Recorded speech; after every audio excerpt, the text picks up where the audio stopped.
solutions, unfortunately, are one-time solutions, and many times they don't carry over to subsequent fiscal years. And we sort of run out of those. When you look at something like deferred maintenance, which is a problem with the general government side, that's why you're seeing such expensive bills for renovations of projects like the town hall or the chapel at St. Gabriel's. And then, you know, the levy limit was set low initially when Proposition 2.5 was established in the early 80s.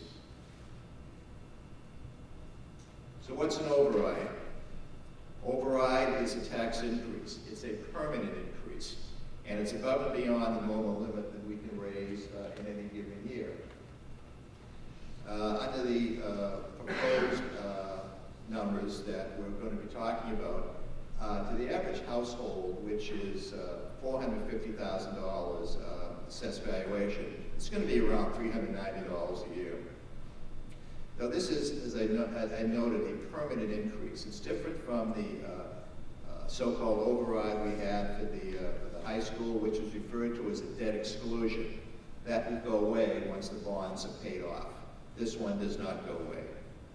In order for an override to go forward, a number of steps have to take place. The first step, which has taken place, is the Board of Selectmen have agreed to place it on the warrant for a special election, which will be on June 3rd. Town meeting will have to appropriate money. That'll be in a contingent budget that the Finance Commission will be presenting to town meeting members. And then the town voters have to vote a majority vote, 50% plus one, to accept an override. And all three of those items have to take place for an override to go forward. So, what was the number? We started off probably almost double this number. Then we went back, we looked at things more carefully, came up with what we thought was a number that everybody could live with, and it's a number of $5,950,000, of which approximately $3,200,000 is a deficit fix. That will go to schools. Snow and ice, an additional $300, an additional $250 for roads. Some additional money programming for the schools to replace some things they had to reduce in the past, as well as some new items that we think it's important to continue with, and an override stabilization fund of $700,000, which I think we'll talk about a little bit more later. That's intended to maintain the momentum we have with an override, to make sure that there's enough money, at least, so this lasts a minimum of 5 years, and we're hoping that it'll last a lot longer than that. So the impact of the taxpayer, the average taxpayer, again, depends on your valuation, but it's $390 a year, and, associated costs, monthly or daily, if you want to look at it that way. But it's $390 a year. There's been a lot of discussion about what this really represents. So what are the real numbers? Well, using this example, if your tax bill otherwise would have been $4,900, with this override, next year it'll be $5,289. But then the question people ask is, that's fine for year one. What happens in next year? What happens in year two? Well, because of the override, your tax bill would go up an additional $9. Now that doesn't include the 2.5% Proposition 2.5 increase everybody gets every year.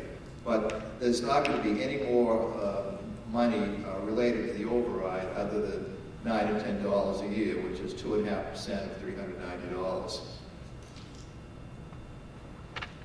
This next slide shows, depending on the value of your home, what the average tax bill would be.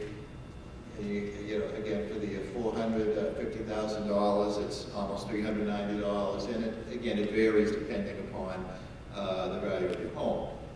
It's different if you're a commercial property, the tax rate is different, and those numbers, for an equivalent value of property will be higher.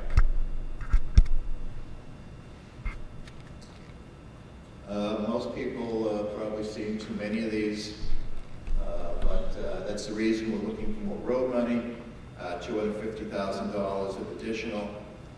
That's to augment what we do get from the state. and it should allow us to have a better handle and more quickly to maintain and keep the roads in the proper condition. Snow and ice you've heard about. If you ignore FY15, which is a really unusual snow year, as you all remember, the 8-foot snow drifts I saw in front of my house. The average snow and ice from the general government and town side is a little more than $800,000 a year. And from the school side, it's about $260,000 a year. Proposed in the FY20 budget without looking at an override is a number of $675,000. So if the override passes, the general government side should be able to meet their average snow bill. On the school side, I believe the number is around $240,000 in the override, so they should pretty much be able to meet their snow and ice number also. The override stabilization fund, that's the $700,000 that I noted, and it's placed in a fund such that the first few years that fund will accumulate, but over the years as costs increase, you may have to draw that fund down somewhat. So at some point, you're going to be taking more money out than you're putting in. This is something that was used very effectively in Arlington. I think it was a 3-year plan that they had initially, but ultimately they're in year 7 and they're still going strong. I mean, they may need an override in a couple of years, but they're doing well. And this is the purpose of this. This is to provide us some additional money. And with that, I'd like to turn it over to Dave Thompson.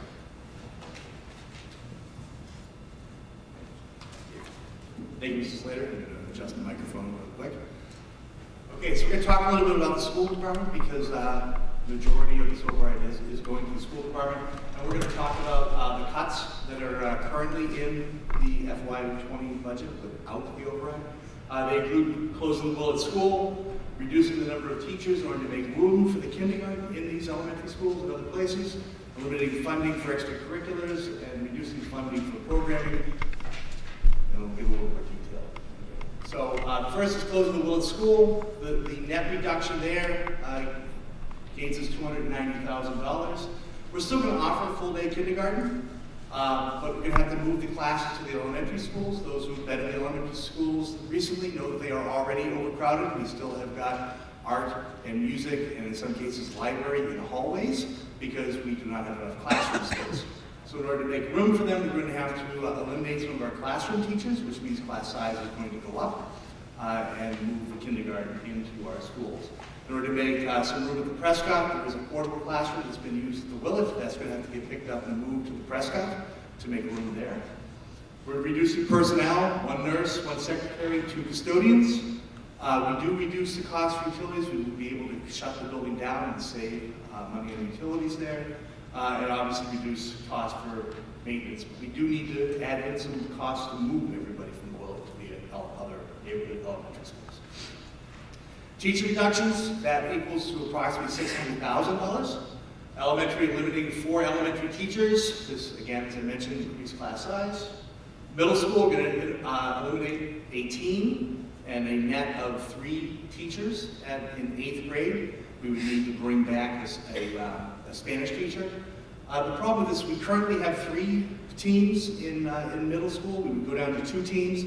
That would increase the number of students that the teachers are teaching. The industry standard and recommended number is about 100 or a little less than 100. Those teachers would end up going to teach 120 students, which if you're correcting papers and giving feedback, it slows down the feedback and the ability to interact on a personal level with the students. At the high school, 2.2 high school teachers. This would limit class offerings, constrict our schedule even more, and make it difficult to schedule students and give them what they would like to do in high school. Athletics is a reduction of $630,000. There would be no funding for varsity, JV, or freshman sports at the high school, and we will be reducing the athletic director to half-time. We are looking at a pay-to-play program, which means that there would be fees involved with playing those sports. We would have to grapple with Title IX requirements, which are very difficult around gender equity. We need to make sure we have equal offerings for male and female students. So that is going to be an issue. We just posted today the proposed, and we're still looking and refining these, but the proposed costs for sports. To give you an idea, football would cost $1,100 per student. Okay, and cross-country would be around $650. Just to give you a little idea, if you want to look more, those are posted on the website. They are preliminary numbers. Fine arts, reduction of $125,000. I want to stress that you still will have arts during the school day. This is the after-school fine arts program, which Norwood has good reason to be very proud of, but we would have to reduce that. No marching band. I will remind everyone that the past 2 years we are the home of the state champion marching band. That would have to be self-funding, jazz band, summer musical. At the middle school, no honor band, honor orchestra, and even our elementary school honor band, honor chorus, honor orchestra.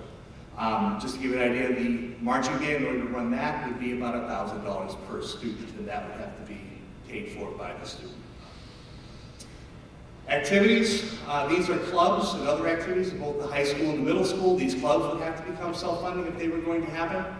At the high school, it includes National Honor Society, Student Council, many, many more. At the middle school, Junior National Honor Society, Student Council, Drama Search, Natural History Day. If you watched the school committee meeting last night, we just approved a field trip to send the largest contingent to compete in the National History Day competition down in Baltimore, Maryland. And unfortunately, the late bus, which is at the middle school, which would impact not only kids being able to stay after school for extra help, but also activities as well. So obviously we're going to get the reason for you to come here is to talk about the override budget. This obviously is a preferred budget.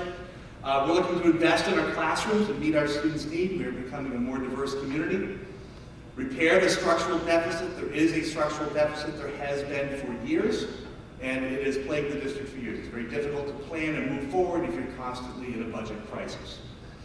We want to realize our 5-year strategic plan that is also on the school website, and that does rely on necessary funding to fully realize and accomplish that. And by having the ability to plan the fiscal stability, we'd be able to plan and ensure achievement in our students. So again, the goal is long-term stabilization of the budget. There is a structural deficit. We're looking for fiscal stability. Increase efficiency, effectiveness, and achievement through forward planning. It's hard to become more efficient if you can't forward plan, folks. Restore lost programs and services. Invest in the classroom, curriculum, instruction, professional development, which is the investment in the people and the teaching that goes on in the classroom. We want to be able to target student needs and make sure that they are appropriately making gains on an ongoing basis. And we recognize a plan for changing demographics and increasing student needs. So, our goals, again, continue to remain competitive, compared to our neighboring districts, MCAS performance, advanced placement offerings. We have a limited amount compared to neighboring communities.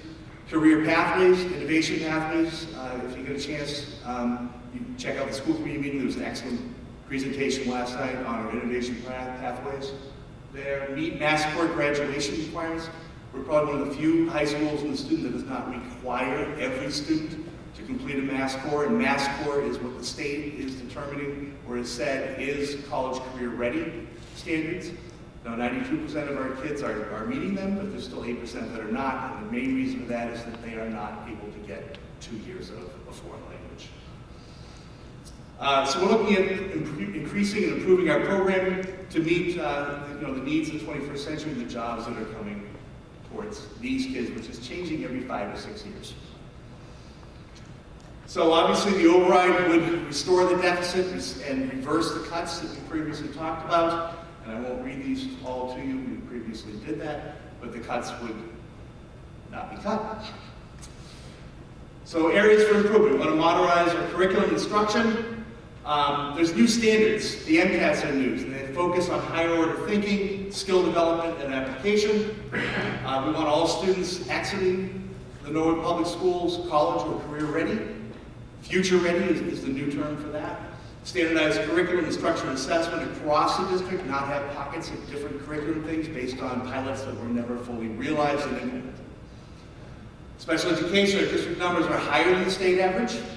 We're about 22%. We want to increase effective co-teaching, keeping our special ed students close to the core curriculum and close to their peers. And we want to continue to build effectiveness in our substantially separate special ed classrooms, and thus keeping students in district, which is cost effective and better for our students. Okay, MCAS scores, our MCAS scores have stagnated, especially in English, as the new MCAS are coming out and those requirements are increasing. If we are not proactive, I don't see that changing.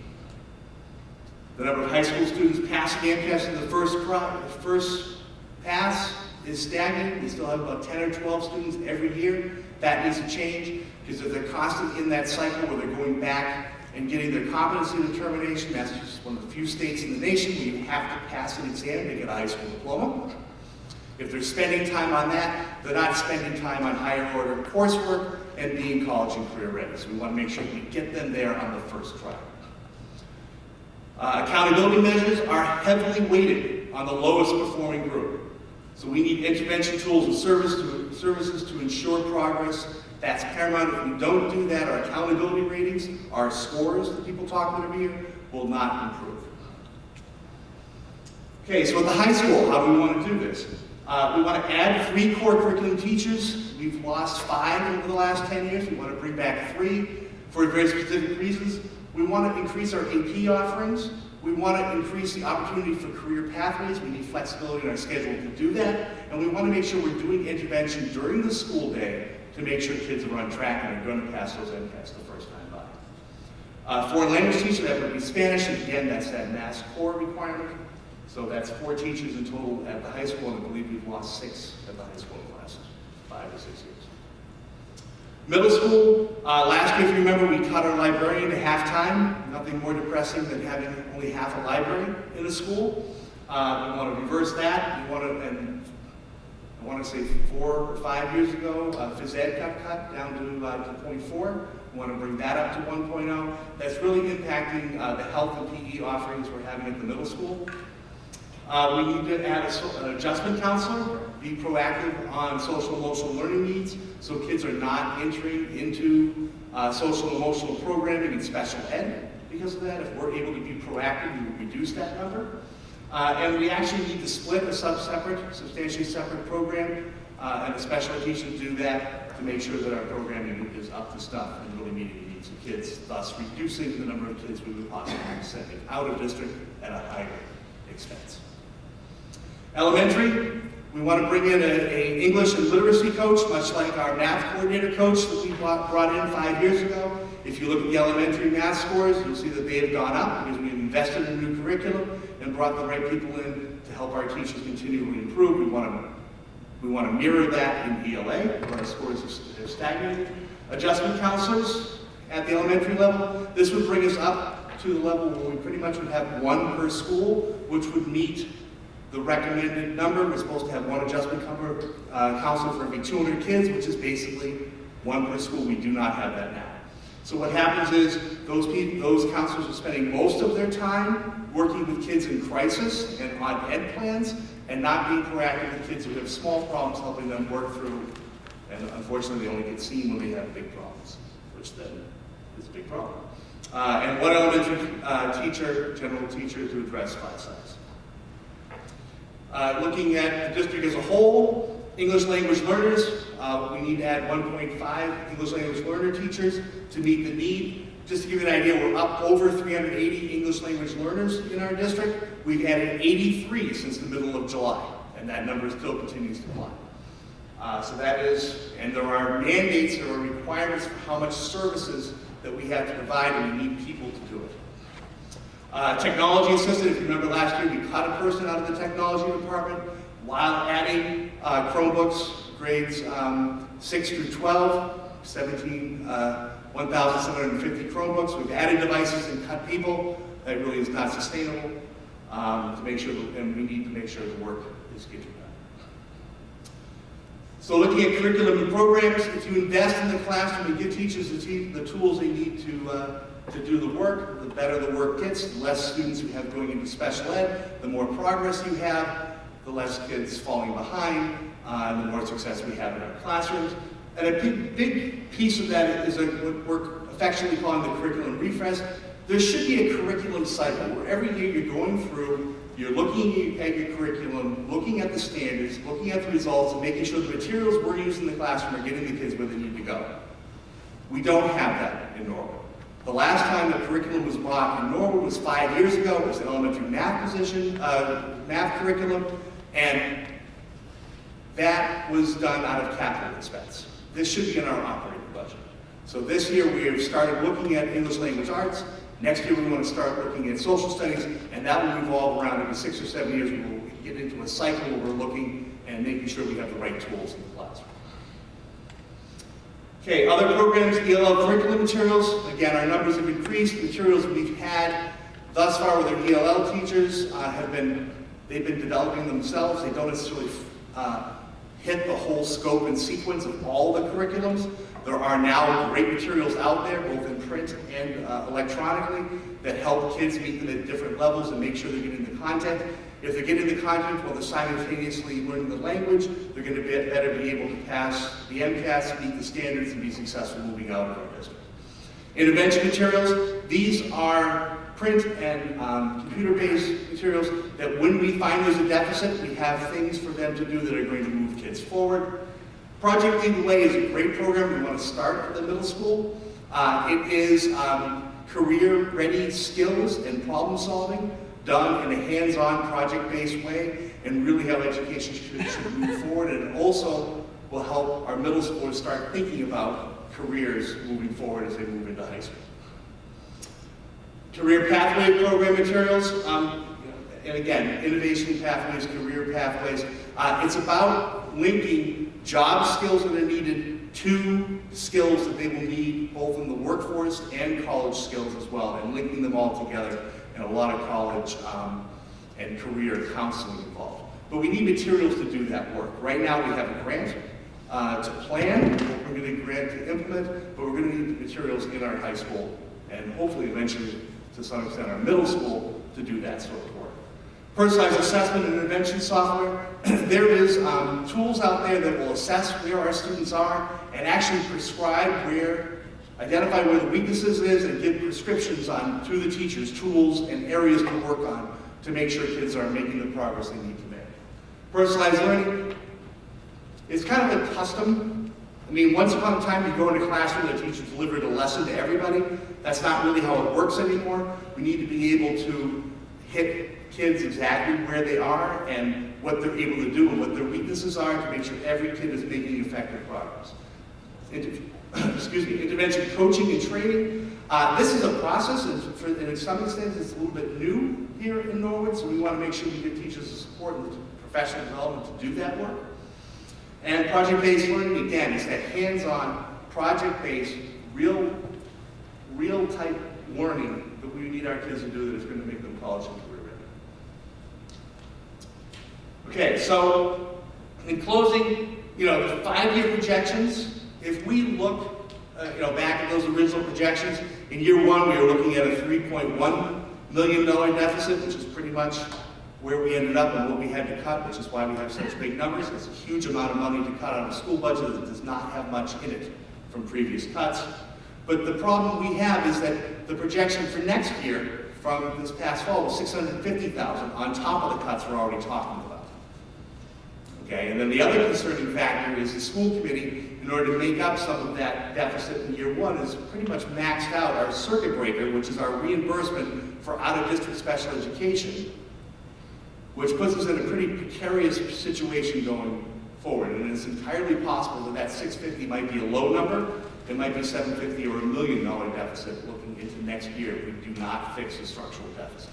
So there would be more cuts on top of the cuts we're already talking about if this problem is not fixed. And just for a touchstone, $1 million is about 16 to 18 classroom teachers, which would mean a total restructuring and rethinking about what we do in the Norwood Public Schools. So with that, back over to Mr. Luzuka. Thank you. Dr. Thompson. So just a quick summary of the dollar amounts for the $5.95 million override. Restore and enhance programs that have been lost over a period of time at the school department, $1.59 million, $1.5 million. Restoring cuts that will be made this year, $3.1 million. $250,000 for increasing the road repair budget, $300,000 to increase our snow and ice budget, which is something we deficit spend on every year, and then $700,000 for the override stabilization fund. This sheet here will be available on the website. This is just a closer breakdown of the account lines that the school budget funds are going to. Members will be getting this at town meeting, and it's on the school website already. It'll be on the town's website as of tomorrow. The one item I want to talk about just for a few minutes, and I'm sure you can read all of this up here on the screen, don't worry, we have a bigger version, is what's known as the override MOU or the override pledge. As the Budget Balancing Committee began looking into this process, they looked around for best practices in other communities in the Commonwealth and what they had done. And Arlington has come up as sort of the example of a town that recognized they had a challenge. They made a 3-year plan. Their plan has now lasted 7 years. They are projecting an override next year, but what's interesting is they were doing an outward projection, figuring that in 3 years they would need about a $15 million override. So they're looking actually at a $6 million override next year to smooth that impact out to the taxpayers. But one of the things they did as part of their override is they came up with a memorandum of understanding or a pledge of certain standards that both the school department and general government department would adhere to make sure that the additional taxpayer money was spent appropriately, that the request of the taxpayers was respected, and that we sort of maintained it in a conservatively, fiscally conservative manner. So based on that, we've come up with these 8 different points. The first 2 here, the override funds are designed to last 5 years. No override will be sought during that period. The Finance Commission, so your elected Finance Commission, your elected school committee, and your elected Board of Selectmen have all already signed on to this and agreed to it. The plan includes an override stabilization account. Beginning in FY21, increases to both the general government and the school operating budget will be capped at 3.5% a year. So that means if there are additional funds available from other revenue streams, if state aid increases, if there's a lot of new growth in town, which is not necessarily a likelihood, those operating budgets are capped at 3.5% a year, that's it. And it's important to know that that's a 3.5% cap. There's no guarantee that that total amount of funding will be available in any given year. That's just saying if there are more funds available, 3.5% is the limit. So once you hit that 3.5%, we wouldn't increase the tax levy any amount beyond that. So that's a hard stop at 3.5% for those 2 budgets, which are the majority of our property tax levy, but that's also an upper limit. There's no guarantee it'll even reach that. Significant aspect of cost reduction is a limit to the bodies. As a service organization, most of our cost is in our labor cost. The service we provide are people. To real quick, the best way to think of that is it's either the police department or the school department. The service you receive is the police officer. Sure, there's a cruiser, there's a uniform, there's some training that goes into there, but it's the police officer. That's where the cost is. Same thing with the school department. The teacher in the classroom is where we spend the money. It's not necessarily everything wrapped around it. So controlling our labor cost means controlling the number of bodies. So there's an agreement to limit the additions. You'll see here in years 2 to 5, no more than 5 positions will be added in 1 year in the school budget and 2 on the general government budget. And that's an upper cap. There's no guarantee that that will actually happen. There may not be funds available in any subsequent year to add positions, but it's saying, look, if there is additional money available, we're not just going to go spend it because it's available, because we need to make this override last for that 5-year period. Health insurance, as you know, is a large cost for any organization. It's particularly true for cities and towns in Massachusetts. How we handle health insurance and how we pay for health insurance is largely governed by state law. We're very restricted, not just by our union contracts and what we can do, but the state actually mandates that we provide every employee working over 20 hours a week health insurance. It mandates that every employee gets charged the same amount for health insurance, and it mandates that we provide retiree health care to our employees. That's state law in Massachusetts. We don't really have any control over that. We have some ability to bargain the percentage set within a limit by the state. We have some ability to bargain the different types of plans, but we're otherwise limited by state law. What we're saying is we're going to project a 5% increase in health insurance every year. If it goes beyond that, both budgets have to be cut to accommodate that. If it comes in under that, we're going to make sure that that money gets deposited into the override stabilization fund to stretch out the period of the override or the benefit from the override, not to just spend the money on something else. Here, beginning in FY21, the allocation from the override to road paving will not be decreased or transferred to another line. So this is part of an agreement between your 3 elected bodies as well as the administration to say, look, if we're going to the taxpayers and saying, we need more money for roads, and I think we all would agree we probably could use $10 million for roads, we're not going to then put that money into roads and in 2 years say, well, gee, the budget's getting tough over here, the budget's getting tough over here, let's pull that more money back. We're asking for money for roads to fix a specific problem. We're going to keep that money in where we're asking to fix that problem. And incidentally, this line down here is, we're going to work on fixing the fact that we don't put enough money to our roads. So every year we're going to look to increase that item first, as well as our snow and ice deficit. So instead of new money coming available and going to spend that money elsewhere, we want to solve the problems and continue to work on these problems and not let them become problems again 5 years down the road. So this line here is if substantial changes are made to state funding or unfunded mandates, of course we will come back and relook at this. The state is slowly starting to recognize that they need to give us back more of their money. Incidentally, the Commonwealth has lowered the state income tax over the last few years, but have given nothing to property tax relief. So your state legislature and your governor, who have been generally very supportive of cities and towns, are lowering the income tax rate but doing nothing for the property tax burden, which primarily hits elderly and low-income individuals. The state has said that they want to fix the school funding formula. They've made a good start this year. I don't believe the state has the revenues over the next 5 to 7 years to do that, but if they do, and we start getting a substantial amount of funding from the state, we're going to be able to come back and look at this and say, you know what, we can extend the override even longer, or we're agreeing to also make sure that we're using the tax levy last as a revenue source. So if the state does sort of jump through and save us all down the road, which has never happened and probably wouldn't, we'd be looking to use that and work with that and not the tax levy. We have an annual contribution to our OPEB trust fund, which is our liability for retiree health care. Again, a liability we have to maintain on our books, a benefit we have to offer by state law. What we're saying here is we're not going to decrease that amount. So we're not just going to play a bait and switch game where we get more money over here and then we start weakening our financial position down the road to add services or add costs over here. We're doing this to strengthen our financial position. We're going to make sure we continue to do things to strengthen and maintain our financial position. And last but not least, I had mentioned this, we're going to maximize other revenue sources before going to the tax levy. So normally we go up that 2.5% each year. If we do get another revenue stream in from some other source, a new local option tax, or the state comes through and dramatically increases our state aid, we look at using those revenue sources, not using the tax levy, which would reduce the tax burden on the residents or not increase it as much as it normally goes. The idea being that we're going to use these other revenue sources before tapping the property tax. And that's actually something unique that most communities won't do. So we're not just going to dramatically increase spending if we get money from another source. We're going to balance our budget and not hit the tax levy. So just in brief before we turn it over to questions, we have a lot of great qualities in town. We provide citizens with good services at an affordable rate. Nobody likes paying taxes, but our tax rate is lower than our comparable communities, in our neighboring communities. We are at a crossroads. How do we maintain what we have? What do we as a community want to improve? What do we maybe not want to do is also a question. And what type of town do we want to be in the future? The decisions we make today really are not as much about next year as they are about where Norwood will be in 5 years, where will we be in 10 years, and beyond that. So we're going to turn it over to Tom Maloney, who was last year's chair of the Board of Selectmen, is on the Budget Balancing Committee. He's going to sort of moderate questions. So this is the chance to ask questions, and we have members of the Budget Balancing Committee here, as well as myself and Dr. Thompson and Tom McQuaid, our CFO, to try to answer any questions folks have. So Mr. Maloney.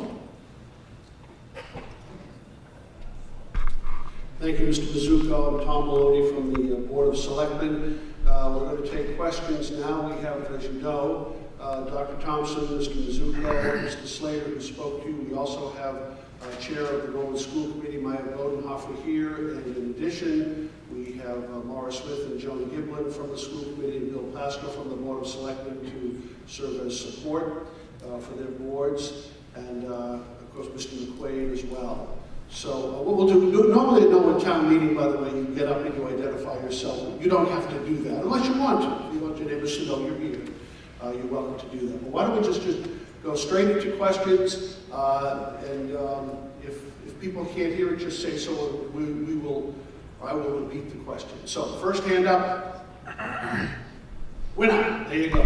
What happens at the end of the 5 years? What happens at the end of the 5 years, Mr. Zucco? So that's a good question, and sometimes it leads to folks being confused because we talk about we have a 5-year plan and we have but the override is permanent. How is it just 5 years? So we've projected our numbers out over 5 years. The world doesn't end in year 6. There's not a big crash in year 6. There's not a big boom in year 6. We could have had a 10-year plan and said this will stabilize us for 10 years, but then you're looking at a much bigger number and the economy is going to look to change. So in year 6, we'll either be in good shape or you'll start to see that structural deficit possibly creep up again. We're hoping not. Again, Arlington projected 3 years, they went 7. We're projecting 5, we'd like to go 7 or 8. And the challenge with that structural deficit is if you look at the size of the town's budget, so take the school department, if the school department in a given year had to cut $100,000, it's not the worst thing in the world. But when you cut $100,000 every year, year after year after year after year, by the end of that 10-year period, now you've cut a lot of things. It's sort of death by 1,000 cuts. So not that we want to start that process again, but if we're able to fix our financial picture in 5 years, improve the financial picture, in year 6, we're hopeful there should be enough revenue in there to help us balance in year 6, 7, and 8. Part of that override stabilization fund is making sure that we're taking savings, we're being conservative with them, we're being conservative with our expenses, so we should be able to go beyond that 5-year period. So there's no big crash in year 6, there's no big, the wall slams. I don't think we'd be looking at another override in year 6, certainly. That was basically my question. Will we be continuously having overrides if we're not meeting the budget? So if, let's say this year we had a $200,000 deficit instead of a $4 million deficit, it would almost cost more to have an override vote for a $200,000 deficit than it would to just close out the budget. So how long for a problem like this to rear its head again? We haven't had an override since 1982. Some towns constantly have overrides. That's their choice. At the end of the day, it's a democratic process. It's what the public wants. Year 6, I don't think anyone's going to come back and say, let's raise taxes to find $70,000 in the budget. The reality is it's not going to happen, absent any major changes in the economy. What we've seen over the years is our free cash, so sort of our surplus at the end of the year, has been dwindling. We've sort of been maxing out revenue sources. The 5-year projections we have, we're being conservative in our expense projections and conservative in our revenue projections too, so hopefully go beyond that. But projecting out beyond 5 years, we could say let's have a $20 million override would be good for 15 years, but you're just, at that point, your numbers are made up after year 10 or 15.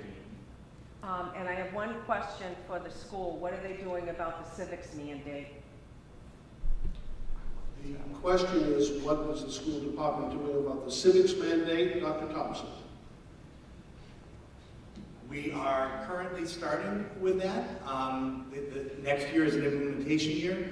Part of why social studies is the next one for the curriculum refresh is exactly that reason. Currently, right now, the publishers are doing the creating curriculum materials, but there are a lot of online materials we will be implementing next year. The plan is that our social studies chair is going to have, hopefully, time to go around and help our elementary teachers. And then we were going to be starting a curriculum study next year, the year after. Right, yeah, we do have a senior civics class. It's actually the Tony Memorial Senior Civics class. It's just, and we're actually one of the few high schools that have that. But right now it's one class. I would love for it to be 2 or 3 classes. because I substitute teach, and they've been working on this civics program all year, and the high school, that high school has its own civics program. This is an expansion by the state. Yeah, yes. And then and there's also a finance requirement that we haven't had money to buy materials for. We're using an online piece right now is free, but there are other materials we'd like to invest in. Before we continue, I also want to acknowledge the presence here tonight of Bob Donnelly from the Finance Commission as well to support Mr. Slater. Next question. Yes, sir, Tom Gill. Can I remain seated? As you wish. Oh, you know what, Tom, there's a microphone coming in my phone. Great. Thank you, Sue. Tom Gill, town meeting member, District 6. I'm a little confused because on the initial slides, it said that the override was going to add $390 per year. Mr. Slater, he presented that. But in the presentation at the selectmen's meeting the other night, it said that there was a one-time cost of $389. And so that's a conflict, as I see it. So there's a lot of people are confused about that. They're saying, it's a permanent override, that means $389 per year for 5 years is going to be added. I don't think that's correct. The number is, well, for the average, it would be $389. That would be a permanent override. It wouldn't be just for 1 year or 5 years. It would be a permanent override. But it's really a one-time hit. To, you know, it isn't like the first year you pay an additional $389, and the second year it's $389 plus another $389, and the third year it's $389 and $389 and another $389. It's a one-time permanent hit to your taxes, and then from then on it's just your normal 2.5% increase, the one that you see every year. Okay, that's what I thought. But that slide was misleading. I have several questions. Is that okay?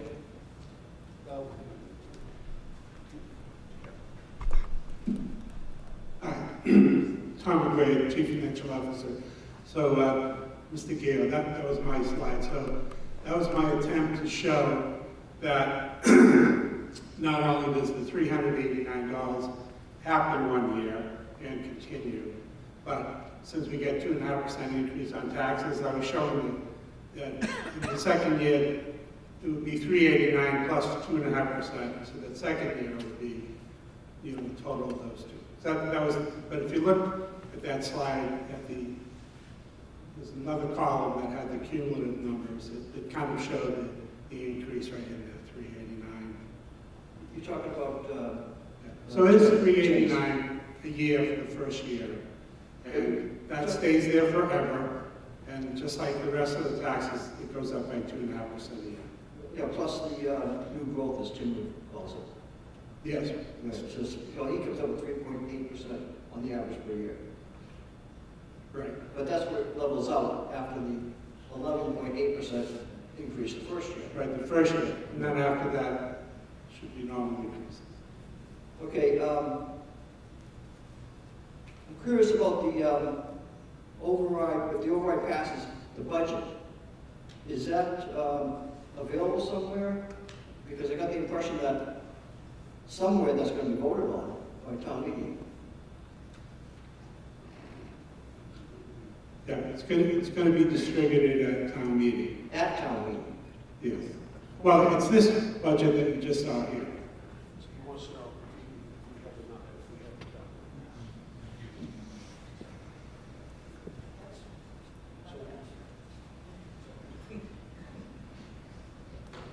So do we have the document that we can share? Sure. And this is the document right here.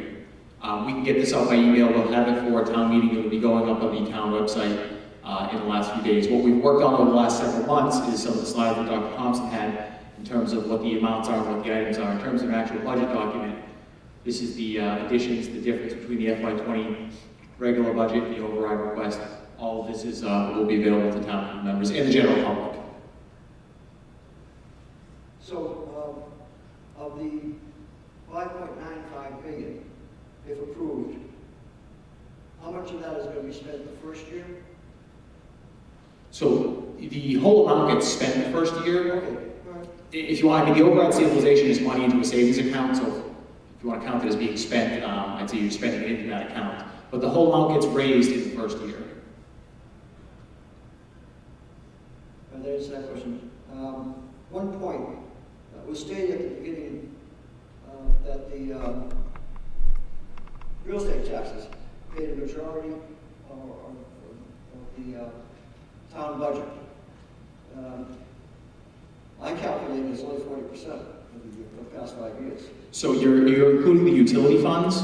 So we receive about $80 million in utility revenues that cover the cost of the utility funds. So when you separate out the utilities, the property tax levy is about $75 million, and then our total other revenues are about $100 million. About $30 million. So you got to separate out the utilities: water, sewer, electric, and broadband. Pay for water, sewer, broadband, and electric. Now they more or less make a profit, right? Each of those. God, yes, we generate, we make quite a bit of money from our utility services. So that goes back into the general fund. Directly, the light department provides about $6 million in aid to the town. Okay, thank you. I have a question for the someone from the school department. Yeah. I'm just curious about why does Norwood have a higher percentage of special needs students than other towns and cities in the state? Dr. Thompson? Well, I think it comes down to a couple things. Generally, numbers have been going up statewide, but we are above the state average. And part of that is, I don't think we're doing a very good job because we don't have the tools to do the intervention. So then you have kids getting further and further behind when they qualify for services. So if you invest in good instruction and tools in the classroom, hopefully those numbers will go down. So you said that a number of students don't qualify as special needs, and then as they get older and advance, all of a sudden they kind of cross out. But if they're not making progress in the classroom and there's enough of a gap, they could qualify, yes. Okay. And I don't know who can answer this question, but I remember attending a presentation by the school department a year or two after the high school opened. Right. And there was this very impressive report about how much progress the students were making at the high school, in scores, in placement, in colleges, and now it looks like things aren't going so well. What happened in such a short period of time? Yeah, well, I mean, there's probably several, I don't know if I'm the expert to answer this, but, you know, we've lost core area teachers here and less offerings here at the high school. So when you cut and you don't invest in curriculum and instruction, it eventually rolls up. Yeah, and there's also been an increase in changing demographics, increase in high needs, low income, special ed, EL students, those also impact as well. However, if we had the tools, I firmly believe, and probably why I got into this business, that we can make sure that they make the same progress other kids do. Thank you. You're welcome. That's all I have. Thank you. Thank you, Mr. Gill. We have a gentleman in the back there, sir. Microphone, the microphone's coming to you. On this 5-year plan, with all these apartments we're building, and the schools are already overcrowded, what happens then? Yeah. Thank you. So it's important to note that there's a perception that apartment complexes bring a lot of kids into the school system. Upland Woods is 260 units. There's 24 kids in the school system. Today, but that apartment complex is fully rented. A 2-bedroom apartment in Upland Woods is about $2,700 a month. So it's not apartments as they were 30 or 40 years ago. They actually don't bring in a lot of students. You tend to have young professionals who live for a couple of years and then they build a house. So 260 units only has 24 students in the school district, spread out over 12 grades. We do actually receive aid for every student we get into the school department, so we're probably cash positive on a project like that, but the perception that every 100 units is going to bring in hundreds of students just doesn't happen anymore. Part of that's also the family size is getting smaller. I'm sure many of you grew up with 3, 4, 5 brothers or sisters. Family size is getting smaller. There's a slight indication it's creeping up a little bit, but fewer and fewer millennials are having children, and those that are having smaller families as well.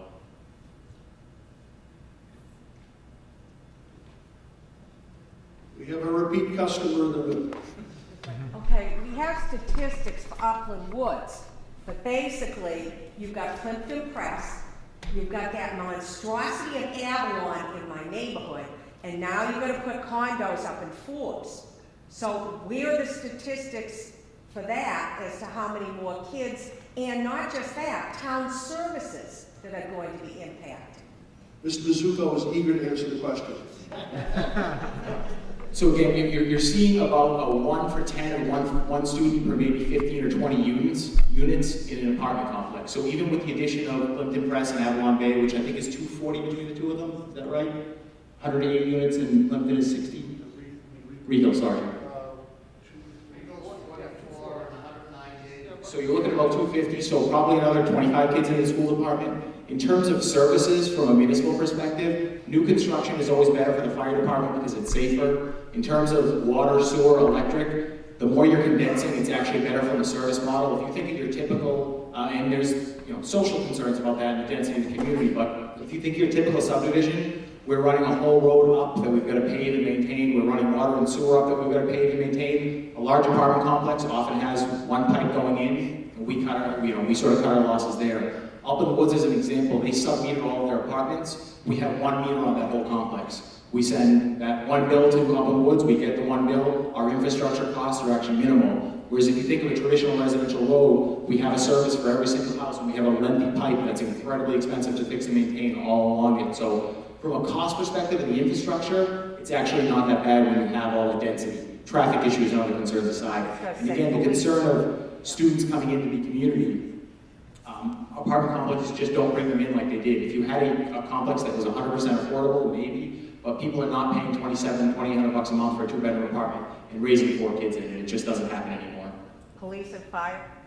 So you'll notice that the call volume, and you can check this with both chiefs, for a larger complex is really no different than if you had 250 single-family homes. So again, taking Upland Woods at about 240 or 260 units, that's the equivalent of 250 homes. How many roads is that? That's almost a whole neighborhood in some communities. The call volume really doesn't change. Population growing as a whole does have that impact, but as our unit number grows, our population isn't necessarily growing with it, because again, family size are getting smaller, folks are living longer and they're staying in their homes longer, which is a good thing. So the bigger concern for police, for fire services really, is your commercial growth, which is very important, but an apartment complex that's brand new is sprinkled. A lot of the older buildings in town are not sprinkled. So you take a typical triple decker that might be 100 years old, that's a much bigger fear than a building that we know has sprinklers and we know has a modern alarm system. So new is always better from a public safety standpoint. Mr. Slater wants to add something. Thank you. Just to add a couple of things to what Mr. Mizuko said. When we looked at the high school around 10 years ago, there were a number of studies done then, and national averages clearly demonstrated that apartment complexes don't produce a large number of kids through a school system. Your typical 1 or 2 bedroom apartment simply didn't. And what they did find was that 3 or 4 bedroom houses, single family houses, were the ones who would produce the largest number of students. In fact, the high school was built for, is it 1,100 students, I believe? Yeah, and they still haven't reached that amount even today. And when we recently completed the new study that looked at all the schools, which came out of that is to build a new middle school. Well, I did population studies there also, and essentially the conclusion was the same, is that the apartment complexes would produce a large number of students, and our student population, for all intents and purposes, was stable. We have a hand up in the back row, and then Mr. Lane.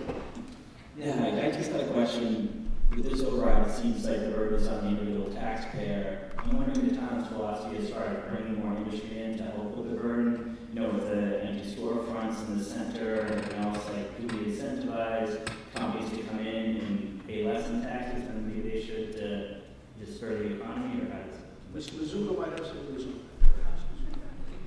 So the answer is we absolutely do that. One example of a tax incentive, town recruited Moderna Therapeutics out of Cambridge last year. We did that through what's known as a TIF, or tax increment financing. It's brought about 200 high-paying jobs to town. The tax value over time of a commercial building like that is substantial. Town meeting also just adopted a mixed-use overlay district for downtown, which will hopefully spur commercial growth downtown. We're going to allow buildings to have commercial on the first floor, residential above. We're looking at doing something similar for Route 1. It's a little bit more complicated, but to have a zoning change on Route 1 to sort of define the next generation of Route 1 to allow the kind of growth and development that we want to see on Route 1. It's historically been our tax revenue generator. It's time to take a look at the 4 separate zoning districts we have in Route 1 and change that to see where we can get that commercial growth in. Because a commercial business pays double in Norwood what an average residential business does. So the answer is absolutely. We're all about economic growth and trying to grow the commercial tax base to help the average residential taxpayer. Mr. Lane? Hi, Matt Lang, District 5 Town Meeting Member. This is for the school department. Just 2 questions, actually. The first, in looking at the proposed override budget, it seems that the additional cost for special needs is about $700,000. That's in the visit. I have Paul Coughlin, Chair of the Dover School Committee. And so my question would be, so how, with the current budget, how are you servicing special needs students, and how will that change? If you could just extrapolate on that a little bit, that would be helpful. And then the second question I had was related, but interested in seeing how teacher salaries in Norwood compare to surrounding towns. Okay, So let me start with the question about the extra $700,000 for special education. We actually will not be doing anything different for special education, whether we have the override or we don't have the override. Most of the special education services are mandated. As Dr. Thompson said, we are talking about things, if we get the override, we'll be doing additional intervention to try to keep children out of the need for formal special education through an individual education plan. But once students are on an individual education plan, that special education is mandated and we have to do that. The reason that there's a difference in this $700,000 has to do with the circuit breaker. So there's a state program called the circuit breaker for special education. There's a separate circuit breaker that has to do with property taxes for senior citizens. That's a different thing. So I'm just talking about the special education circuit breaker right now. The special education circuit breaker is a program from the state that allows the state to pick up some of the cost for out-of-district special education. Each individual, so out-of-district special education are for students who have needs who are severe enough that we cannot meet those needs in the district. So things like if a student needs to go to the Perkins School for the Blind, if a student needs to be at a hospital school, we don't provide that kind of service in the Norwood Public Schools. Very few, I don't think any public school districts in the state provide that kind of education. They send those students out of district. That can be very expensive. So the state has a program called the circuit breaker. That means that after the town absorbs the first part of the cost, it's around $45,000 a year per student that the town is responsible for. Then the state picks up a percentage of the cost beyond that. So we have this circuit breaker money, and every year we use that as an offset against our out-of-district special education tuitions. We started our budget cycle with an estimate of $1.8 million in circuit breaker money. We then increased that number to $2.1 million as we looked at how much money we had in this account from previous years. We are allowed to carry over 1 year to the next. You can only carry over 1 year, but we had gotten some extra money at the end of last year because there was a supplemental budget from the state. And so we said, oh, we've got a little extra money there. We can go up to $2.1 million in an offset. But then we looked at these enormous cuts that we were facing. And we said, you know what, we need to spend down as much of our carryover as we can. In the override plan, when we did our 5-year projections as part of the budget balancing committee, we said, let's look at what we think is going to be a little bit of extra carryover money. Let's spread that money out over the 5 years of that 5-year projection so that we hopefully can smooth out that out-of-district special education cost. But when we were faced with these enormous cuts for this year, we said, we can't wait until years 2, 3, 4, and 5 to spend that money. We need to spend it all now to try to preserve as many of our programs as possible.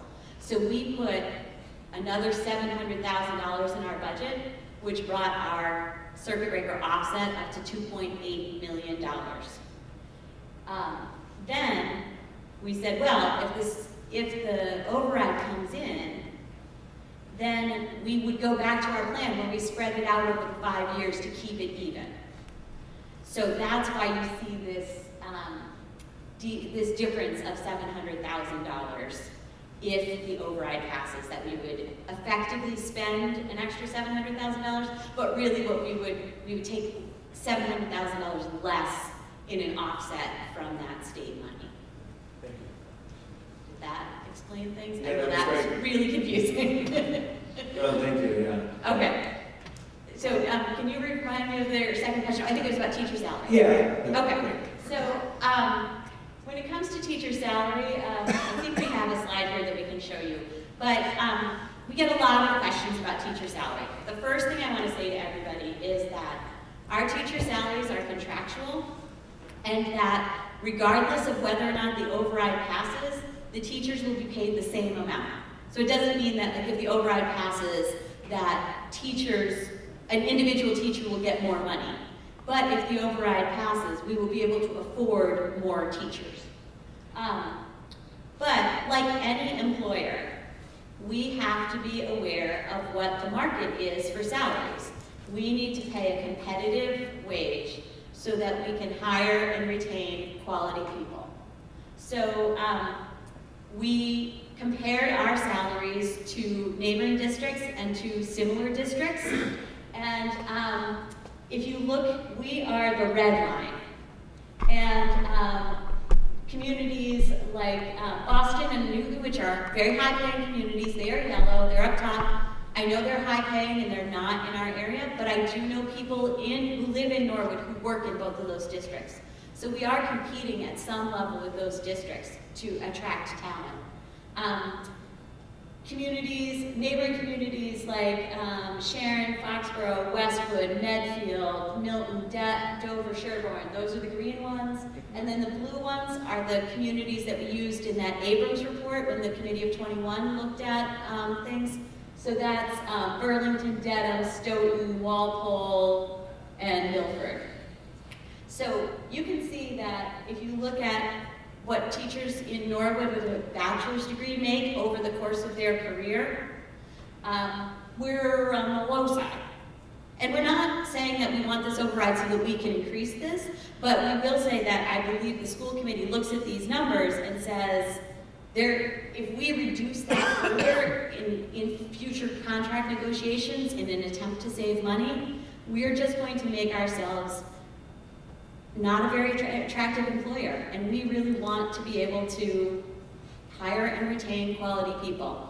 And if you flip through, there's this is for a master's degree, there's another slide for the PhD, and then there's one other slide that after that, one more. This is like kind of the typical path, that a teacher might come in with a bachelor's degree as a first-year student, then after 5 years, they have a master's degree. In Massachusetts, in order to maintain your teacher certification, you're required to get a master's degree. And then beyond that, when teachers reach that top step, in Norwood we have 13 steps, they typically are somewhere between the master's and the PhD level, so you see that line sort of spreads out there.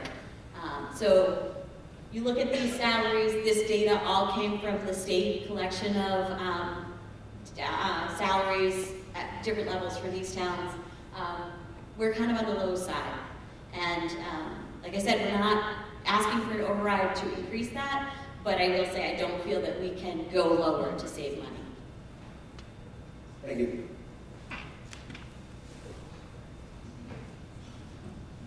Yes, ma'am. And then in the back for the third time, okay? Hi, Mary Pass, District 6, and a town meeting member. I've been following a lot of the conversations on Facebook about the override, the pros and the cons, and I've noticed that there's a disconnect between the people who have kids in town and those who don't. And so what I'm wondering is, can you explain how if the override did not pass, how that would impact families without, people without kids? Because there seems to be a lot of people saying, oh, it's just for the kids. And the question is how it would affect? How it would affect Norwood residents who do not have children. Who do not have children. If the override does not pass. Let's start with Mr. Mizuko on that one. So first and foremost, you have to remember that people move into a community based on the school system. So how will it impact folks who don't have kids in the school system? Who are your neighbors going to be next year, and the year after that, and the year after that?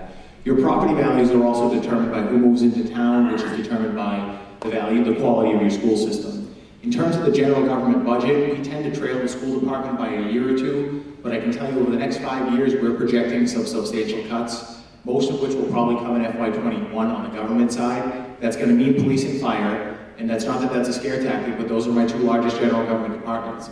I have 300 general government employees, 130 of them are public safety, so just by the numbers, we're going to be cutting cops and firefighters. I guarantee you that in next year's budget if the override doesn't pass. We'll lose DPW services, as well as some of the cultural amenities that we have around the sides, the Council on Aging, the library. So we'll see the same cuts that you as a resident, if you have no kids in the school system, if you've never had kids in the school system, will start to see. So it's where we tend to be a little bit more of a capital, and I see we impact with the general government budget, so your traditional town departments is a little bit more capital intense, whereas the school departments are a little bit more labor intense, so we tend to trail about a year. Next year, we're not going to cut the school budget, and then to this degree, those cuts get shifted over. You're going to see police, fire, and DPW. Those are the services that the town provides. You'll see some cuts at town hall. Those may not have as much of an impact, but in addition to fewer police officers, fewer firefighters, fewer public works employees, we're going to have to do things like close Father Mac's pool, get rid of the nurse at St. Catherine's, either close the landfill or cut down the service time. Similar to the schools sort of cutting extracurriculars, we start cutting the things on the sides first, and then we go after the core services. But again, out of 300 employees on the property tax levy, about 130 of them are public safety. That means police and fire. I can't not absorb $1 million worth of cuts.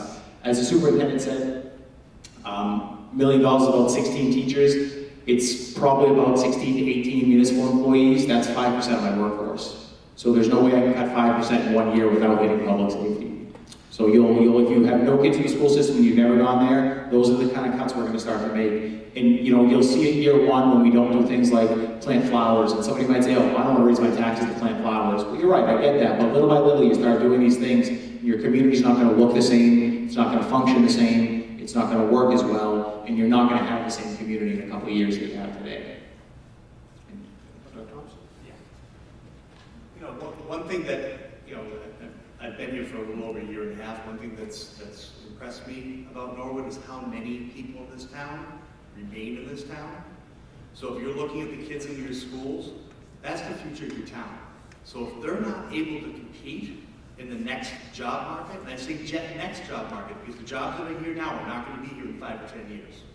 Okay? So if we're not preparing them for that job market, your taxpayers, your neighbors, your community is going to be a result of some of these decisions. Okay? And growing up and living currently in one of the 20% of the towns who have never passed an override, this has been going on for about 12 or 15 years where we have not passed one. Our senior center is only open 2 days a week. Our library has lost accreditation. Okay, I can go on and on. So this is the path, that eventually you just run out of, living within your means. 2.5% is a false number. Inflation has been more than 2.5% for the last 20 years.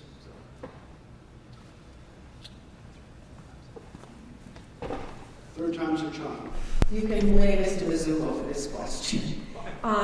Since we're always comparing ourselves to like Dedham and Westwood and Walpole, what is the comparison of our commercial taxation, okay, especially since it's mostly made up of car dealers, to towns like Dedham, who have them all, and other businesses, and Westwood with University Avenue and analog devices and some of those types of things. So what is the basic comparison with what we get from commercial revenue and what those towns get? Very good. Turn it over to Mr. Mizuko. Mr. McQuaid is ready too for the evening. So it's important to remember that we have a much more substantial commercial tax base than any of our neighboring communities. That's why the tax rate in Norwood is actually low. The Commonwealth's average tax bill for a single-family home is $5,500. We're at $4,900, so we are below the average. In towns like Dedham, I think it was around $6,800, Canton's around $6,800, Walpole is $7,400. So take a step back for a minute and think, look at everything you get in Norwood, including your 20 to 30% lower electric rate than they pay. And Walpole is getting not as good of a service level for $7,400. Now forget about towns like Westwood and Sharon, their average single-family tax bill is $10,000. Quick funny story, I was running some numbers the other day, I accidentally typed in a $59 million override instead of a $5.9 million override. The average single-family tax bill in Norwood would still be lower than it is in Westwood or Sharon. So that's because of our commercial base. A good portion of that's because of the way we are structured with our light department, but that's because of our commercial base. Now we can complain about the auto dealers, but the Subaru New England headquarters, that building's worth $30 million. So they're probably paying $500,000 in taxes a year. So you got the average resident that pays, $5,000, $6,000, $4,900 is a statistical average. Subaru New England pays probably $500,000 on that building. All those auto dealers, their dealerships are worth $8, $10, and $12 million. They pay a fortune in property taxes. as well they should, their businesses, they can contribute to the community that way. There's a lot of businesses on Route 1 that we don't know about, and one of them is a company called Home Market Foods. They employ almost 300 people, and they make frozen food products. They account, their electric bill annually is $2.5 million. They account for about $1 million in water and sewer revenue every year. That's a company that they just packed up and left. All of your water, sewer, and electric rates would end up going through the roof just to account for that one large customer. So Route 1 is a huge, huge economic benefit to the town, both in the jobs, in the purchasing power, and in the taxes it pays. And we want to keep it that way. That's why we're looking at Route 1 zoning and changing it to make sure that we can sort of build the Route 1 for the next generation, because the auto industry is changing. We know we have some challenges with things like open lot storage, but at the end of the day, we want to make sure that Route 1 continues to be that economic generator for the town, because we don't want to be in the situation that you find a Dedham or a Camden or Walpole. They're all great communities, but they pay a lot more in property taxes for not even the same level of service. And then there's other communities out there, Randolph happens to be where I'm from, they have a higher commercial tax burden by far. They don't have anywhere near the services we have, and it's a community that's gone straight down the tubes. Randolph has 12% more people than we do. We have more cops, we have more firefighters, our roads are better maintained, our electric rates are cheaper, and our tax bill's comparative there. So we want to keep Norwood in a good place, and part of doing that is keeping that commercial base where it is and working to grow it and to expand it as well. And then, Mr. McQuaid, did you want to add something? Or? Said it all. Said it all. Yes, sir, over here.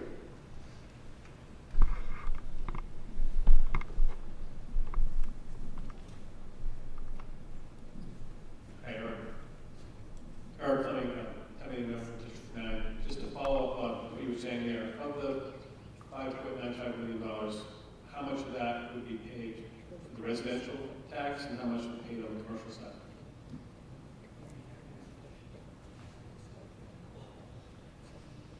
Bill Plasko, member of the Board of Selectmen, has that answer. Come on up. Take the microphone.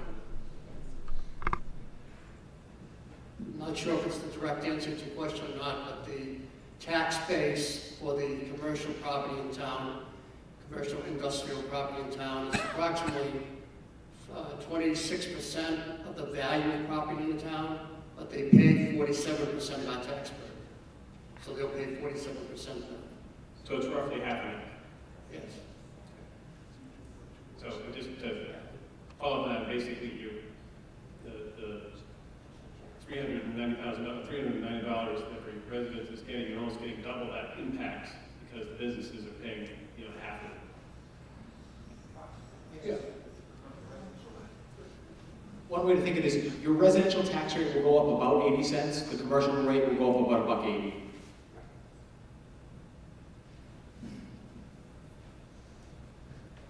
I see Mr. Lynch in the back. Ed, you want to stand up?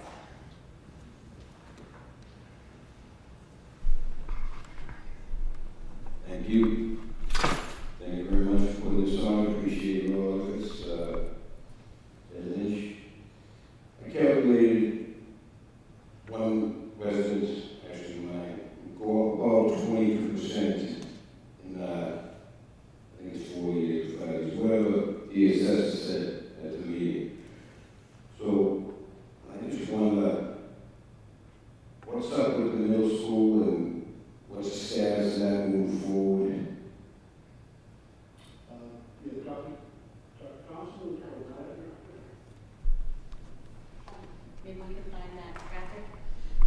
So, as Mr. Slater alluded to, we did a long-range building study for all of the school buildings. We completed that a little over a year ago.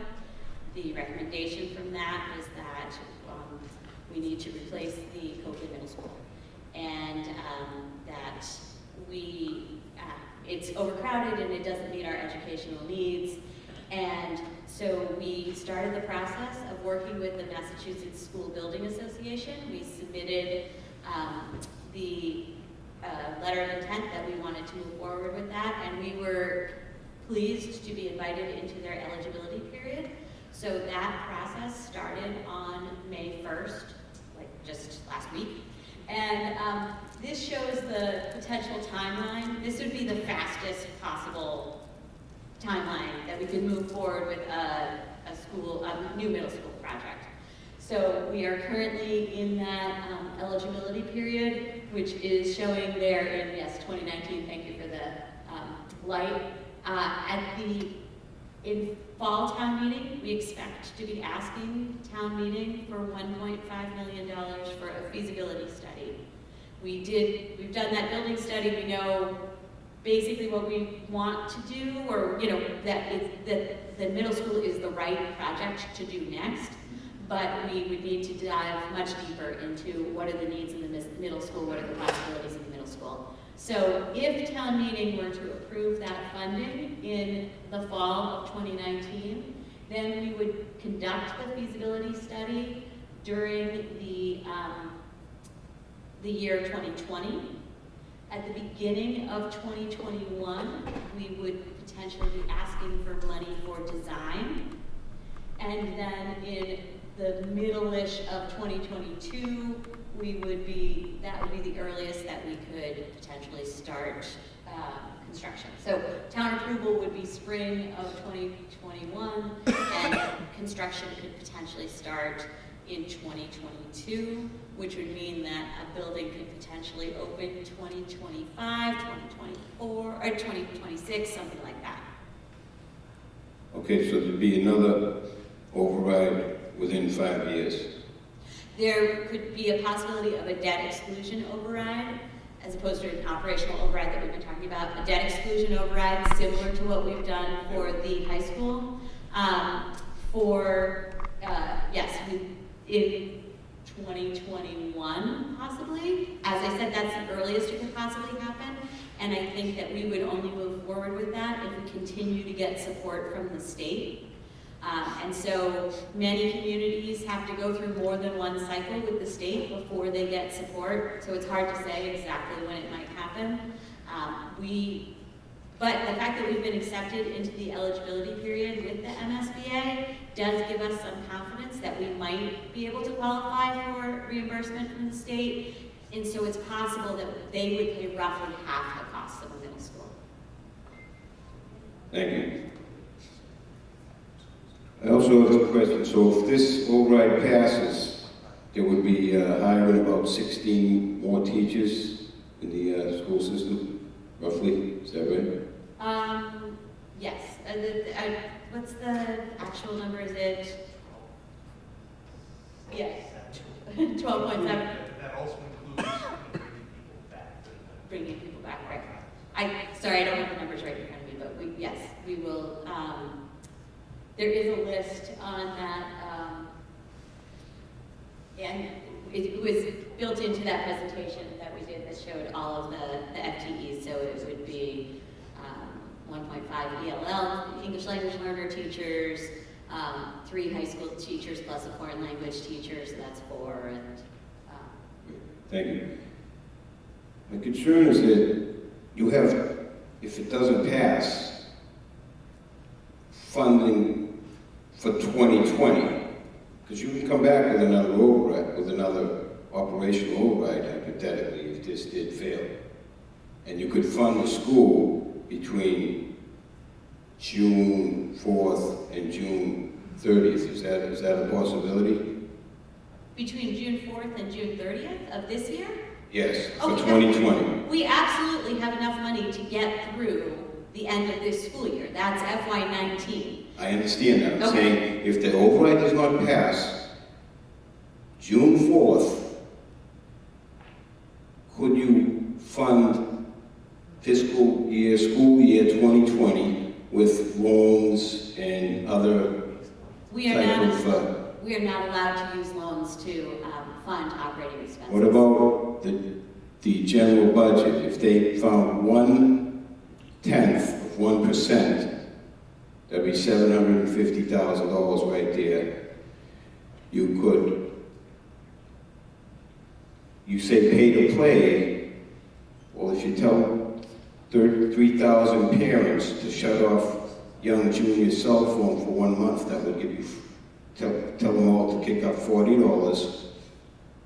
That would be another $120,000, and you could look harder into cuts, perhaps 1 year freeze on the teachers. mean, you want the kids to have their activities, their athletics, their music. The school And then you committee could- absolutely wants our kids to have those, and we have looked at every possible avenue to have those. Teacher pay, you know, yes, perhaps some districts have considered freezing teacher salaries, but that's something that's contractual. We are obligated to do that. In terms of bringing in new revenues, we are not, there just aren't options, and I'm gonna have Mr. Mizuko talk a little bit more to that. Thank you. Ed, to your question, could we do something else in the budget? Sure, we could always cut something else in the budget, but there's no good things to cut. There's no money going to stuff that people don't want. So what do we do to save those sports programs? Do we cut English teachers? Do we cut math teachers? Do we close the library? Do we cut cops? I mean, that's what your budget balancing committee, your elected FinCom, your elected Board of Selectmen, your elected school committee, and your staff have been working on for the last year, is that we're sort of out of those good options. So that's the concern. Could you cut something because you don't like this particular cut in the school committee? Sure. These folks have spent the better part of the last year banging their heads around a budget to try to present the best possible budget that they can. It's not a good budget. That's what it is. But there's no other way to just reshuffle the numbers and make it work. As Maya mentioned, we cannot borrow money to just operate throughout the year. The federal government does that, right? They say, well, our budget's $9 trillion, we only have 7, just borrow the money and get through it. Legally, we're not allowed to do that. 60 towns anywhere can't do that.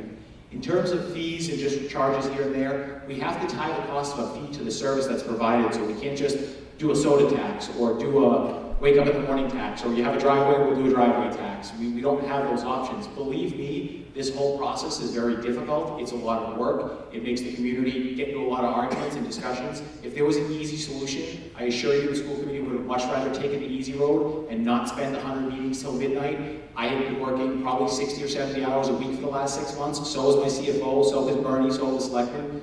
If there was an easy solution out there, I assure you, we would all much rather just push the easy button and done the easy thing. I appreciate it. Thank you very much. Thank you, Ed.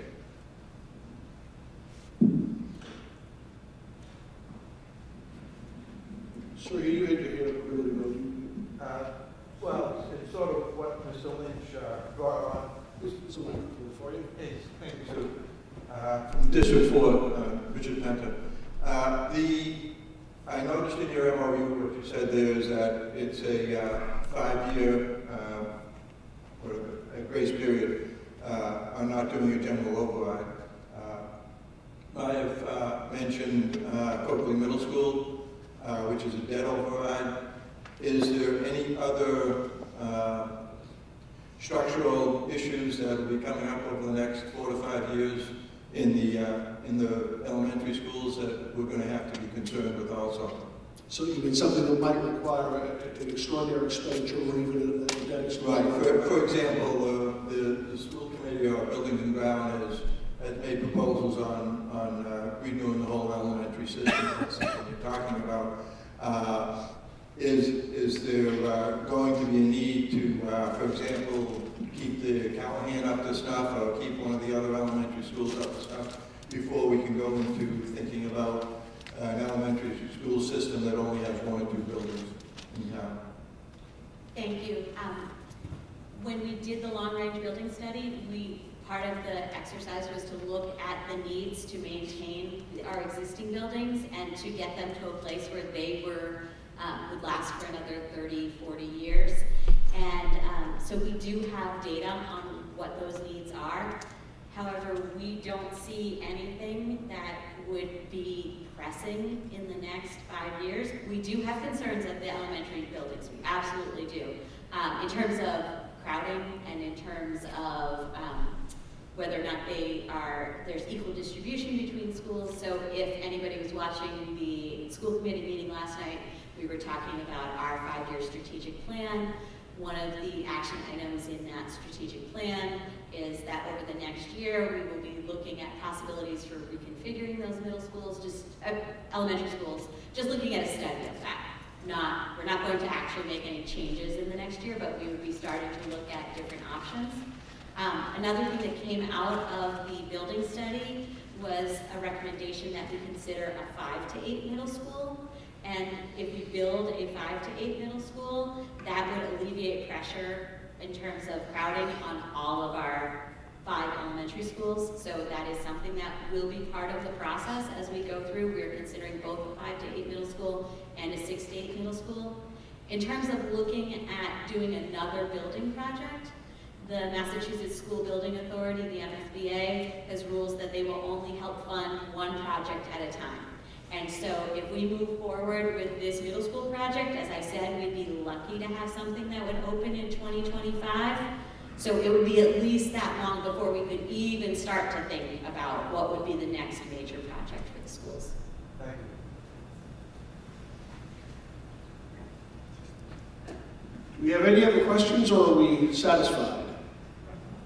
All right, well, we'll go to Leo Leary first, and then Mr. Gill, okay? While we're waiting, Mr. Keefe, give me a one-to-one Bruins game. Go ahead.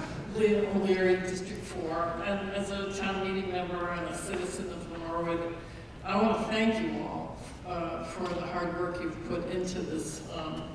It's clear that it has taken into the wee hours of the morning a lot of hard work and thoughtfulness in this whole plan, and I just want to thank you.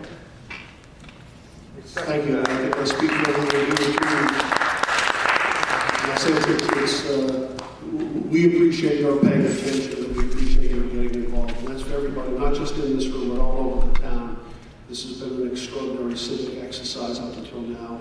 A few weeks to go, especially with town meeting coming up on Monday. But it's, the town is remarkable. It's even unique in this respect, and the level of involvement and the level to which people care about what goes on. Thank you. Tom. Yes, inflation is a general question. Inflation over the past 10 years nationally has been average 1.56% per year. Senior citizens' cost of living increases in Social Security went up 1.36% per year for the past 10 years. Where are the inflation numbers that the town is using for predicting their costs in the future coming from? That's my question. That's a good question. Go ahead, Mr. Because our budget's relatively fixed, we look at our expenditures over the last 5 to 10 year period. So if we're going to project what our salaries are growing on, we have a salary history to look at what we're growing on. The same thing with our operating budget. We look at our historical expenditures to try to predict where we're looking at that growing. So certain costs may go up higher than others might go down. So we may have a year where fuel cost goes up 7 or 8%, but we're not a trucking company as a business, so that's just one of our many operating lines. Maybe electricity goes down, fuel goes up. So we took a look at our historic averages of what we've been expending and projected that out. For the salaries, we did a little bit more detailed expenditure analysis where we looked at everything, what we're projecting out, common estimates for cost of living increases going forward, as well as where we expected people to be in their step and lane system. Town meeting members will get Monday night, we'll have it on the website tomorrow afternoon, our list of revenue and expense assumptions. So we tell you, okay, if we projected salaries, we projected it to go up 4% a year. This expense line, we projected 2% a year. Debt service, we projected to be flat. So it was all based on where we have been trending and what our historic averages have been. That health insurance number, as an example, we've been averaging about 4.8% a year in health insurance expenditures. We figured that 5 is a good conservative number. We went with 5. So we're basing all of them in what we've been seeing in these cost trends over the last 5 to 10 years. Why is it different than from the rest of the country? Well, we have exact data. So if you want to know what my cost is going up in the DPW, I can tell you what it's been averaging the last 5 years. If I could tell you that every year my police department is, and I'm making this number up, but let's say the budget goes up 4.2% a year, why would I project it at a different number if I know that's what it's going up a year? If I know so nationally health insurance has been going up 8 to 10% a year across the country. So if I base it on a national number, I'd be doubling that number, but I'm never hitting that national number. I actually have the statistics to show what we've been going up in these different categories. I don't understand why this session started though, between your expenses and what the government is telling us is the inflation rate for the whole country. National inflation is dictated by a lot more things than just what our costs are. Our costs are in our labor, and then there's some in our operating budget. So the national inflation rate is dictated by things like food and mortgage prices and rental prices and insurance prices. It's not a good analysis to say, well, inflation is going up this amount, what is the town's budget going to go up? We're looking at what our actual expenditures are. So that national number is here. Fuel is an example. You could take a fuel number nationally, but we know what our fuel costs are going up. one of the other things that you have to remember, even though our operating budgets are smaller than our labor budgets, when it comes to municipal construction, we're subject to what's known as prevailing wage. So we actually have to pay a different wage rate than the private sector would. So you and your home can hire a roofer, and maybe it's $5,000 to do your roof. The same municipal roof is going to cost me $7,000 or $8,000 because of prevailing wage. So we focus on the actual numbers we have. And don't get me wrong, it frustrates me that our costs grow the way they do. But I can tell you what the DPW has cost every year for the last 10 years, what police has cost, what fire has cost. So we're sort of more of an industry cost, and we're a subset of a variety of industries rather than just one sort of national trend. Mr. Donnelly? Tom, you all set, Tom? Did you have So just to follow up on that, when you are doing, most of our town employees are members of a labor union, so could you speak to what the rates of pay for other communities, how they factor into your negotiations for those wage rates for your existing employees? So do you survey other department, other area towns to find out what they pay their police officers, their fire department employees? Because it seems to me that what other towns pay also becomes a factor into what we pay. Absolutely, we do. So when we compare salaries, we're always looking at comparable communities. So we look at demographically comparable communities, and then we look at communities that are in our geographic region. And we try to make sure we maintain competitiveness with what we're actually paying compared to what other communities are paying. So if the average salary for teachers, for example, but if the average salary for a police officer is $68,000 a year, I'm not going to be able to recruit police officers at $40,000 a year.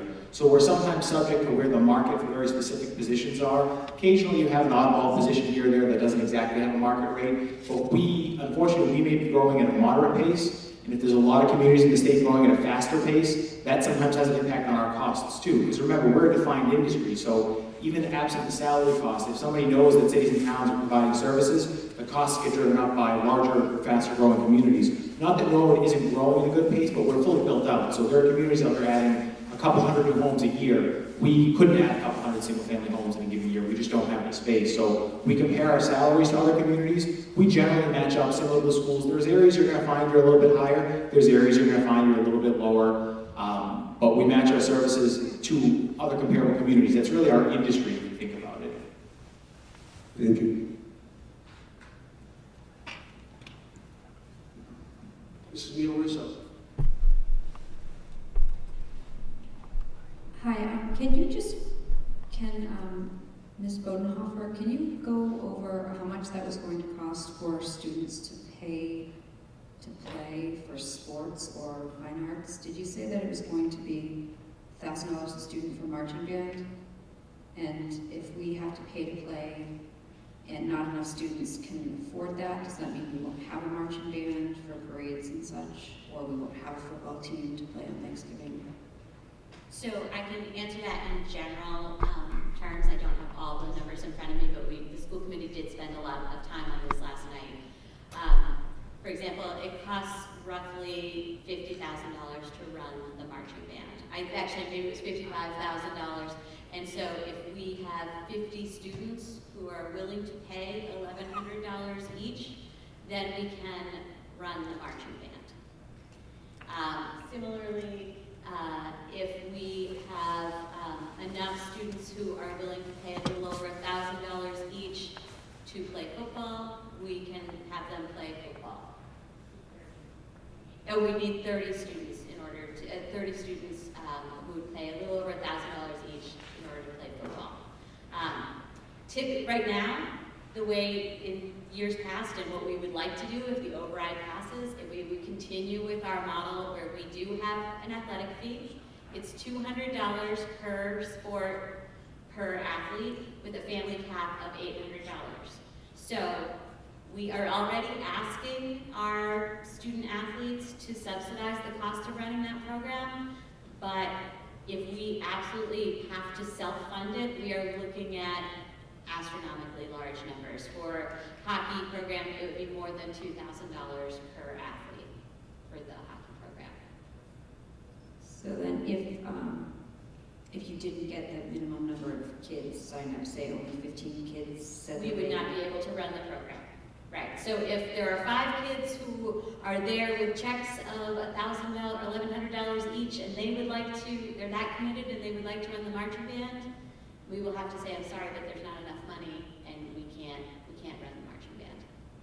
So if those students then decided for, say they wanted to play after high school or it meant a lot to them and they decided to go to Blue Hills Regional, for example, who will still have a sports program, we would lose those students and we would also lose the funding we get from the state for those students?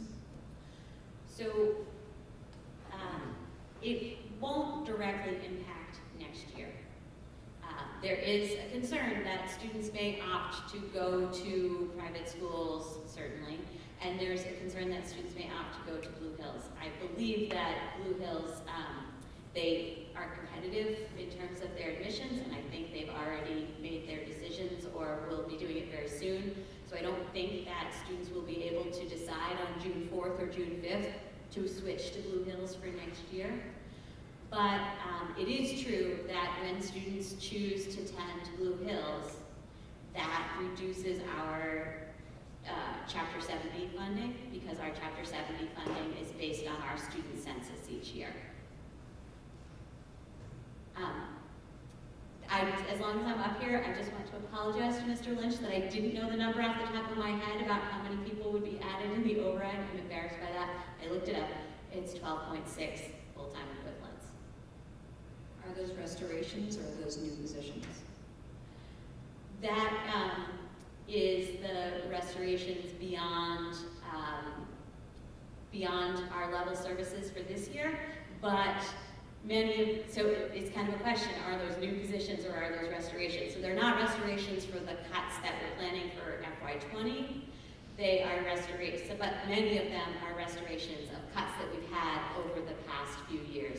And if my daughter is currently a senior in high school, but when I look back at the programs that have been lost during her tenure in the Norwood Public Schools, starting when she was in kindergarten through, and I'm sure I'm not including them all. We've lost the Italian language program. We've lost the program for gifted students. We've lost we used to have full-time librarians at all of our schools, which in this internet age is really important to help the students get good research skills, learn how to evaluate the information that they're getting, but we are no longer able to fund that. We used to have art instruction at the kindergarten level, and that's not just about getting those really cute Mother's Day cards and things like that. It also is really important for fine motor skill development, and we know that, and we still haven't been able to fund that. In the past few years, we have struggled to meet the requests for advanced placement classes. We've had to turn students away because we don't have adequate space in those classes. In the times that my kids have been in school, we've seen increases in fees for both buses and athletics. We're doing more to shift the burden from the taxpayer to the parent.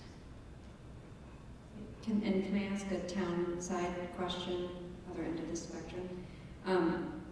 People who are concerned about being able to afford the override and are interested or curious about exemptions or any assistance that might be available, who can they contact? Is there somebody available to help with filling out these forms? And additionally, do you know anything about a senior tax deferral program? We just did this for my aunt in another town where she's deferring her taxes until she dies, and then it'll go into the cost of the sale of her house. So there's a number of options available for seniors depending on their specific economic situation. The assessor's office is a good good starting point for some of those programs, but I also recommend you contact the senior center because there's more than just our tax programs. There is a tax reduction for low-income elderly that can happen through the assessor's office. There's the circuit breaker program when you file your taxes. The senior center helps with that program.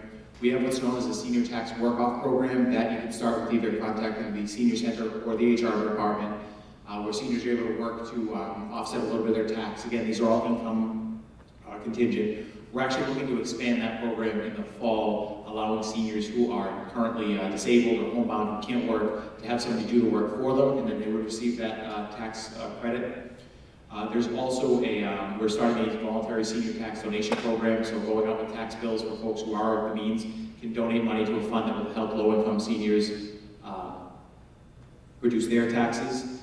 Tax deferral is an option for certain seniors. There is an income component to it where a senior is able to defer their taxes until they sell their home. You can look into that. I would reach out to the assessor's office to get more information on it. I always caution people on that one because it sounds good at the outset, but then 15 or 20 years later, you have this enormous tax lien that I think grows some interest on it. So it's an option for some seniors, but I always encourage folks to think twice about that one. And we're not going to leave anyone behind in the community, so if you're struggling or you know somebody who is, have them reach out to the senior center. We'll make sure we find a way to help everyone that's struggling.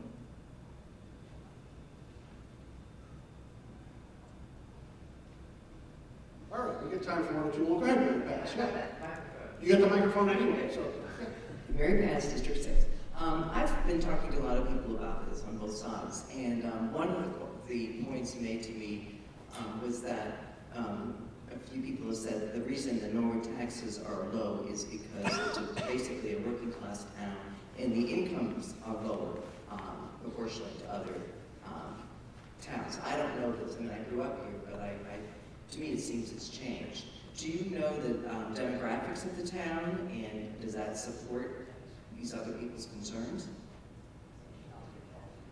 Do we have somebody who wants to answer the demographic question? So those demographics consistent with the region are actually trending upward. If you look at the real estate market, there's really nothing decent on the market for less than 400 grand. Most decent homes are in the $500,000 range. So anyone who's bought in Norwood in the last couple of years is certainly, I would say, I don't know if it's middle class or upper middle class. So that wealth trajectory is going up. The tax levy as a percentage of the community wealth has actually been slightly declining, which is a positive trend, which then means that the community is actually getting wealthier as the tax burden shrinks a teeny bit. So that's an upward trend. The problem is even in communities where you see that trend upwards, it's there's still some folks who are not going upwards. And we have a per capita income, I think, of around $55,000. Wellesley is $130,000. Where I worked in Adams, Mass, it was $19,000.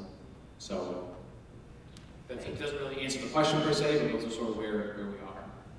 But just to keep going, we're not a wealthy community in the way that Wellesley is. We're closer in comparison to our neighbors. Walpole's an interesting example. For years, the average wealth level in Norwood was actually a bit higher, and the property values were higher. Walpole has now sort of jumped over us. We're still better. Much better. All right, we all set here? Everybody satisfied? Okay, good. Now, we have another one of these sessions scheduled for Saturday morning at 9:30, is it? 9:30, are we going to be here? We should be. We may get it scheduled for the GSU lecture hall. If the auditorium is free, we'll move down here. If not, we'll be in the GSU upstairs. Okay, so if you do plan to come again, or if you know anybody who would like to attend the next session on Saturday, it's 9:30. It's definitely in this building. Might be upstairs as scheduled in the GSU lecture hall. If you don't see anybody up there, tell them to come down here to the auditorium. Okay? All right. Thank you very much, everybody. Thank you so much.